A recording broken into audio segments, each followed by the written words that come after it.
Hello दोस्तों, कैसे हैं आप सभी लोग? अच्छे होंगे, खुशहाल होंगे। आज भी टेट की तैयारी जोरों शोरों से कर रहे होंगे। तो दोस्तों, ये है हमारा मेडिकल का 2 जून 2022 का पेपर। इससे पहले हमने बल्कि इससे पहले हमने नवंबर 2022 का पेपर हम कर चुके हैं मेडिकल का। और उससे पहले हम नॉन मेडिकल के सारे पेपर हम सॉल्व कर चुके हैं HP टैट से रिलेटेड, जिसकी आपको प्लेलिस्ट मिल जाएगी हमारे चैनल पर। और हमने जो साइकोलॉजी की है, इसकी जो थ्योरी सीरीज है, थ्योरी की सीरीज है, उसकी भी हम 18 से 19 वीडियो आ चुकी है, जो आपकी इस महीने ही कंप्लीट हम पूरी कर देंगे। मई में पूरी कंप्लीट कर देंगे, पूरी पेपर वाली सीरीज कंप्लीट कर देंगे। आपका जून में प्रॉपर क्वेश्चन की प्रैक्टिस सीरीज चलेगी सारे सब्जेक्टों की। तो देखते हैं दोस्तों, अब चलते हैं पहले क्वेश्चन की ओर। क्वेश्चन क्या है? Which of the following method is the best in changing the undesirable behaviour of the student? इसमें से कौन सा बेस्ट है जो अनडिज़ायरेबल बिहेवियर होता है, जिस बिहेवियर को हम एक्सेप्ट नहीं कर सकते, उसको चेंज करने के लिए? कि हम बच्चे को पनिश करें, या आप bring to the notice of guardians, हम उनके पेरेंट्स के नोटिस में लाए, to identify the cause of undesirable behaviour and manage remedial step, या इग्नोर द चाइल्ड। देखो दोस्तों, हम कभी बच्चे को पनिश नहीं करेंगे। अगर हमसे हो सके तो हम क्या उसको उसकी रेमेडी करने की कोशिश करेंगे, उसको आइडेंटिफाई करने की कोशिश करेंगे कि क्यों बच्चा ऐसा बिहेवियर कर रहा है। तो इसका आंसर होगा ऑप्शन सी। अगला question, which of the following correct arrangement? तो इसकी करेक्ट अरेंजमेंट है encoding retrieval storage, encoding storage retrieval, storage retrieval encoding, retrieval storage encoding. तो इसका आंसर होगा दोस्तों, पहले इनकोडिंग होगी, तब स्टोर होगा, तब रिट्रीवल होगा। तो बी आंसर होगा इसका। अगला question, Alexa is which type of learning disability? तो जो एलेक्सा है दोस्तों, ये किस टाइप की लर्निंग डिसेबिलिटी है? इसका आंसर होगा दोस्तों, reading disability, writing disability, speaking disability, listening disability. तो इसका होगा रीडिंग डिसेबिलिटी। अगला question, which of the following method is considered the most scientific and objective method of studying behaviour? तो सबसे साइंटिफिक एंड सिस्टमेटिक मेथड है study करने का behaviour को, एक्सपेरिमेंटल मेथड। और इसको मैं आपको बहुत बार करा चुका हूँ, मैंने आपको थ्योरी पोर्शन में भी कराया है, बहुत रिपीटेड क्वेश्चन है, ठीक है। तो बहुत ही इंपॉर्टेंट क्वेश्चन है ये। क्रिएटिव स्टूडेंट्स आर कन्वर्जेंट होते हैं, डाइवर्जेंट होते हैं, एक्सट्रोवर्ट होते हैं, वेरी हार्ड वर्किंग होते हैं। मैं ये भी आपको बहुत बार बता चुका हूँ कि जो क्रिएटिव बच्चा होगा वो हमेशा क्या होगा, डाइवर्जेंट थिंकर होगा, क्योंकि उसको एक टाइम पे वो बहुत सारी चीज़ों के साथ सोच सकता है। जो कन्वर्जेंट थिंकर होता है वो एक टाइम पे एक ही चीज़ को सोच सकता है, इस तरीके से उसको याद रख सकते हैं। और डाइवर्जेंट थिंकर एक टाइम में बहुत सारी चीज़ों को सोच सकता है। तो बी इसका आंसर होगा। अगला, according to MC Dougall, basic instinct curiosity is the related to which emotion? तो इसका आंसर होगा दोस्तों वंडर से। किससे रिलेटेड है? वंडर से रिलेटेड है। इसको अपने पास नोट कर लीजिए। ये क्वेश्चन अभी तक मैंने नॉन मेडिकल में कहीं नहीं देखा, ये मेडिकल में ही पहली बार मैंने देखा। Scope of study of a child development is, scope of study of child development is study of a different stage of child development, study of effect of environment of child development, study of individual differences, all of the above। तो scope of study of child development is क्या होगा दोस्तों? इसका answer होगा option D, all of the above. Who is the father of experimental psychology? देखो, मैं आपको बताया था जब मैंने आपको विलियम वुंड से रिलेटेड कराया था कि ये एक्सपेरिमेंटल साइकोलॉजी के भी क्या है, फादर है। कौन? William wound. According to Piaget, the children are able to grasp the concept of object permanence and the conservation is। तो कौन सा था? Sensory motor stage, pre operation stage, concrete operation stage, formula operation stage. तो किसकी बात करें? Object permanence. तो मैंने आपको जो थ्योरी पोर्शन था उसमें बहुत अच्छे से कराया था। अगर आपको थ्योरी पोर्शन हमारा थ्योरी की वाली सीरीज देखनी है तो डिस्क्रिप्शन में आपको लिंक मिल जाएगा, ठीक है, प्लेलिस्ट का। तो जो ऑब्जेक्ट परमानेंस है दोस्तों, according to Piaget the children are able to grasp the concept of object permanence or conservation is. तो देखो, जो ऑब्जेक्ट परमानेंस है या कंजर्वेशन, जो कंजर्वेशन का कॉन्सेप्ट है, ये तो कंक्रीट ऑपरेशनल स्टेज में ही होता है। तो कंक्रीट ऑपरेशनल स्टेज ऑप्शन है सी, ऑप्शन सी। अगला क्वेश्चन देखते हैं दोस्तों, Watson and Skinner both contribute in which school of psychology? तो वॉटसन और स्किनर थे, इन्होंने किस में किया था? बिहेवियरिज्म है ये, मैंने आपको कराया है बिहेवियरिज्म, इनकी थ्योरीज भी मैंने आपको पढ़ाई है। Development is the continuous and slow process according to which psychology? Psychologist होना था, साइकोलॉजिस्ट किसके अनुसार ये क्या है? स्लो एंड कंटिन्यूस प्रोसेस है। तो देखो, जीन पैजेट ने तो डिसकंटिन्यूस प्रोसेस बोला था, स्किनर के हिसाब से ये स्लो एंड कंटिन्यूस प्रोसेस है। कौन? स्किनर। तो इसका आंसर होगा दोस्तों क्वेश्चन नंबर 11 का option number C. In which stage the intensity and the crucial socialization take place? in which stage the intense and crucial socialization take place, adolescence, pre childhood, adulthood, in whole life. तो देखो adolescence होता है उसमें क्या है, crucial होती है socialisation, बहुत इंटेंस होती है। इसको क्या है, इसको तूफान और स्ट्रेस एंड स्ट्रॉम की अवस्था भी कहा गया है, ठीक है। तो इसका होगा ऑप्शन ए, क्वेश्चन नंबर 12 का आंसर। उसके बाद question number 13, meaning and development of human value which are universal in nature is.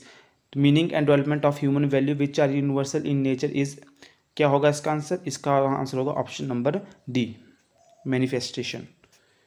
Who propounded the law of learning. मैंने ये आपको क्वेश्चन, रिपीटेड क्वेश्चन है, ठीक है, इंपॉर्टेंट क्वेश्चन है, रिपीटेड क्वेश्चन है। लॉ ऑफ लर्निंग किसने दी है? थॉर्नडाइक ने दी है। किसने दी है दोस्तों? थॉर्नडाइक ने दी है। अगले क्वेश्चन की तरफ बढ़ते हैं। Ego is the guided by. Ego किसके द्वारा गाइड की जाती है? ईगो की जाती है रियलिटी प्रिंसिपल के द्वारा गाइड। ये मैंने आपको कराया है जब मैंने सिगमंड फ्रॉइड की आपको थ्योरी कराई थी। अगर आपको थ्योरी वाली सीरीज देखनी है तो कमेंट आपको डिस्क्रिप्शन में लिंक मिल जाएगा। Pleasure principle, reality principle, idealism या जनरल प्रिंसिपल। तो रियलिस्टिक प्रिंसिपल पर करता है ईगो काम, प्लेजर प्रिंसिपल करता है ईड काम, ठीक है, और आइडियलिस्टिक प्रिंसिपल पर करता है आपका सुपर ईगो काम। Who said to children have no common ability. तो किसने कहा था कि दो चिल्ड्रन पर कोई भी कॉमन एबिलिटी नहीं होती? ये कहा था हॉर्लॉक ने। ऑप्शन ए, क्वेश्चन नंबर 16 का दोस्तों ऑप्शन ए आंसर होगा। अगले क्वेश्चन की तरफ बढ़ते हैं और अगला क्वेश्चन है, project method of learning is useful for which stage. तो ये किस स्टेज पे है? चाइल्डहुड, प्री चाइल्डहुड, एडोलेसेंस या ऑल ऑफ द अबव। तो दोस्तों जो प्रोजेक्ट मेथड है ये सभी के लिए इंपॉर्टेंट है, चाइल्डहुड हो चाहे प्री चाइल्डहुड हो, एडोलेसेंस हो। क्वेश्चन नंबर 17 का ऑप्शन है डी। अगला question, Thurstone and the Likert measurement is related to which of the following, intelligence, attitude, value या पर्सनैलिटी। तो देखो थ्रस्टन एंड लिंकड मेजरमेंट ये किससे रिलेटेड थी दोस्तों? ये रिलेटेड थी एटीट्यूड से। किससे रिलेटेड थी दोस्तों? क्वेश्चन नंबर 18 का आंसर होगा एटीट्यूड से। ऑब्जेक्टिव ऑफ इवोल्यूशन इज, जो इवोल्यूशन करते हैं आप वो किस ऑब्जेक्टिव क्या है उसके? To declare student pass fail, to know what the child has learn, to know the problem faced by the child in learning, all of the above. देखो दोस्तों पास या फेल करना जो है वो एकमात्र कारण नहीं हो सकता कि हम किसी की उसको इवोल्यूशन करें, उसकी पास या फेल डिक्लेयर करना, ठीक है। और to know what the child has learn, ये तो हमारे को ये तो पता होना ही चाहिए कि चाइल्ड ने क्या लर्न किया, क्या उसने लर्न नहीं किया, कि ये तो एक रीज़न है। To know the problem faced by the child, ये भी एक रीज़न है, ठीक है। तो अब देखो दो ऑप्शन इसमें तो है नहीं कि ए एंड बी, बी या सी, ऐसा कोई ऑप्शन नहीं है, तो हमारे को डी वाले ऑप्शन के साथ ही जाना पड़ेगा, ऑल ऑफ द अबव, ठीक है। एकमात्र कारण नहीं है, ये सभी कारण है इसके तीनों, तो डी कर लीजिए, ऑल ऑफ द अबव। अगला question, development of concept is mainly a part of. Development of concept किसका पार्ट है? Intellectual development, physical development, social development, emotional development. Development of concepts is mainly is the part of, किसका part है दोस्तों? तो इसका answer होगा option D, option A, intellectual development, ठीक है दोस्तों। क्या होगा? Intellectual development, option A. किसी की चीज़ का हम कॉन्सेप्ट बनाते हैं उसको क्या बोलते हैं? उस किसका पार्ट है? इंटेलेक्चुअल डेवलपमेंट का पार्ट है। Which of the following is the verbal test of intelligence. देखो following is the verbal test, ठीक है। वर्बल इंडिविजुअल टेस्ट है ये, स्टैंडर्ड बिनर टेस्ट। कौन सा है? वर्बल इंडिविजुअल टेस्ट, इंडिविजुअल भी है, वर्बल इंडिविजुअल टेस्ट है, स्टैंडर्ड बिनर टेस्ट। अगला क्वेश्चन देखते हैं, which psychologist describe personality on the basis of trait. तो किसने किया था? एलपोर्ट ने किया था। ट्रेड्स पे के बेसिस पे किसने किया था दोस्तों? एलपोर्ट ने किया था। ये मेरी कराना रह गई आपको, जल्द से जल्द इनकी वीडियो भी आएगी, तो हमारे चैनल को सब्सक्राइब जरूर कीजिए दोस्तों, वीडियो को लाइक कीजिए, शेयर कीजिए। ये इसके जो ये है पर्सनैलिटी टेस्ट, इंटेलिजेंसी टेस्ट जल्द से जल्द आपको वीडियो में दिख जाएंगे। कुछ दिनों से कुछ ज़्यादा बिजी होने के कारण मैं इसकी थ्योरी पोर्शन की वीडियो नहीं डाल पा रहा हूँ, परंतु जल्द से जल्द आपको जब आएगी वीडियो तो मैं लगातार इन वीडियो को डालूंगा। इस महीने ये सब कुछ खत्म होने वाला है आपका, जो भी सीरीजें चली हैं सब कुछ, और जून में सिर्फ आपका प्रैक्टिस सेट चलेंगे। repeated association of undesired responses which can aversive consequence refer to। तो repeated हो रहा है जो association to understand response with an aversive consequence refer to, इसका होगा ऑप्शन नंबर बी। अगला question, which of the following characteristics is related effective counsellor. तो कौन सा है क्वेश्चन नंबर, पीछे वाला था 23, ये है 24। तो क्वेश्चन नंबर 24 का आंसर क्या होगा दोस्तों? क्वेश्चन नंबर 24 का आंसर होगा आपके पास option number D, all of the above. Dash is defined as overlapping of disturbance of different memory traces on each other। Interference होगा इसका आंसर, क्या होगा दोस्तों? 25 का इंटरफेरेंस होगा। अगला question, which educationist gave the idea of behaviourism in education system. तो किसने दिया था बिहेवियरिज्म का? वॉटसन ने दिया था, फादर भी यही माने जाते हैं। Escape learning is an example of instrument conditioning based on dash reinforcement. तो जो एस्केप लर्निंग है वो किसका example? Learning is the example of instrument conditioning based on the dash reinforcement, negative reinforcement.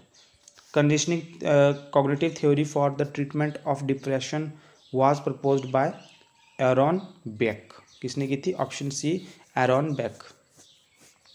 Which of the following is the not a type of intelligence as proposed by Gardner. तो creative वाली उन्होंने नहीं दी थी, कौन सी? Creative. जो intelligence की थ्योरी है और इंटेलिजेंस की जो आपकी टेस्ट है उसकी वीडियो 1-2 दिन में आ जाएगी। A child having intelligence quotient between 55 to 70 will be categorised as. कैसे कैसे कैटेगराइज कर सकते हैं इसको? Mild mental retardation, moderate mental retardation, severe and mental retardation, profound mental retardation. तो इसका होगा mild mental retardation, option A. तो दोस्तों कैसी लगी वीडियो जो बताएं, अगर अच्छी लगी तो लाइक कीजिए, शेयर कीजिए, कमेंट कीजिए। मिलते हैं अगली वीडियो में। धन्यवाद दोस्तों, बाय बाय। और आपको अगर थ्योरी पोर्शन देखना है तो कमेंट बॉक्स में आपको लिंक मिल जाएगा और बहुत सारे प्लेलिस्ट के लिंक आपको मिल जाएंगे। धन्यवाद दोस्तों, मिलते हैं अगली वीडियो में।